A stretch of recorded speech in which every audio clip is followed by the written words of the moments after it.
Hi, everybody. This is Lowell, and we're talking about how to start a music school. And I encourage each one of you to think about your why. Start with why. It's always a good idea. And I wanted to just express a little bit about my motivation and my thoughts on the subject. And you can agree or disagree, but maybe it'll spark some of your own thought. And the my first reason that I mentioned in the previous video was that I believe that Western culture is best captured and given strength by understanding the arts. And music, particularly, is intertwined with Western disciplines. But how exactly? And one of the most important values in Western tradition, most, uh, if you want to say governments or societies, were set up as one guy at the very top was seen as basically a god-like figure, and everybody else was slaves to serve that one king.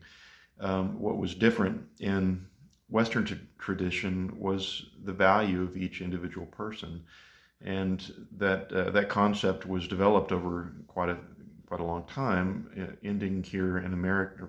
I'm sure it's still evolving, but what we have in America is supposed to be representative, a system of representation where people's voices are being heard. And so all of that can be traced back to one simple word, and that's the value of consent.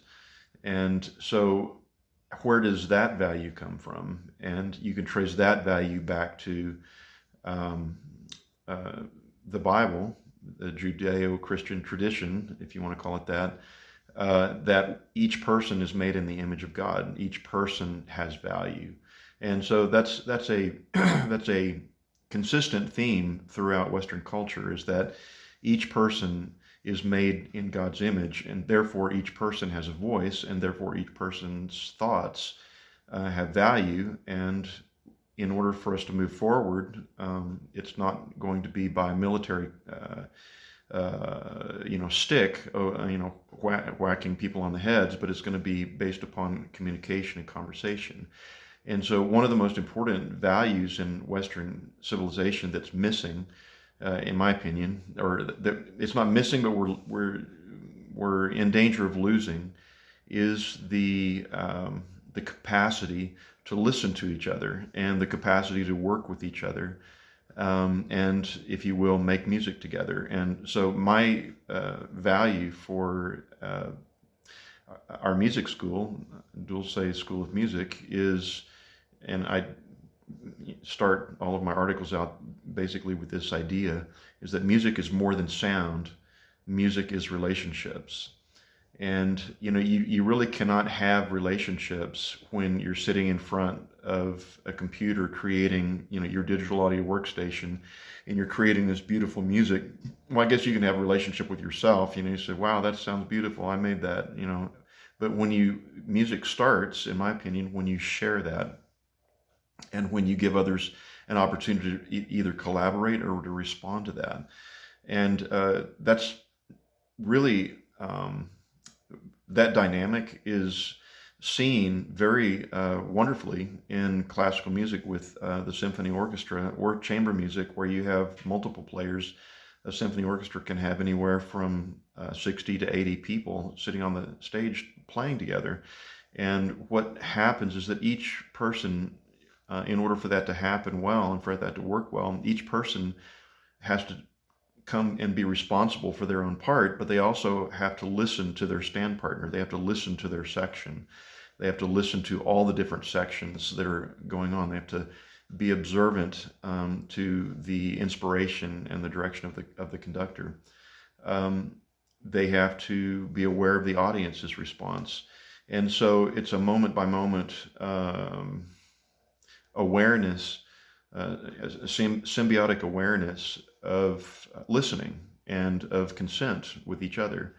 If you have discontent within the ensemble and somebody decides to go a different direction, then it can have a negative effect on the entire product. Just one person out of all those 80 people on the stage, if they, intentionally go a different direction, it can derail everything. And so it, that situation requires consent. It requires people to work together, to have a desire to work together, and have a desire to listen to each other and to respond to each other's contribution. And that's a foundational aspect of life, of learning to listen. For a boss to learn to ask questions and listen to those who are in his under his employment. For a company to listen to what the customer is desiring.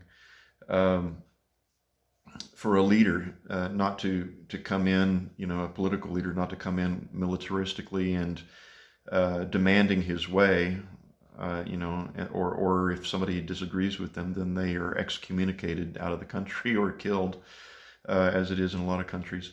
But rather to invite dissenting opinion, to be okay with dissenting opinion, and to find out, how can we find common ground.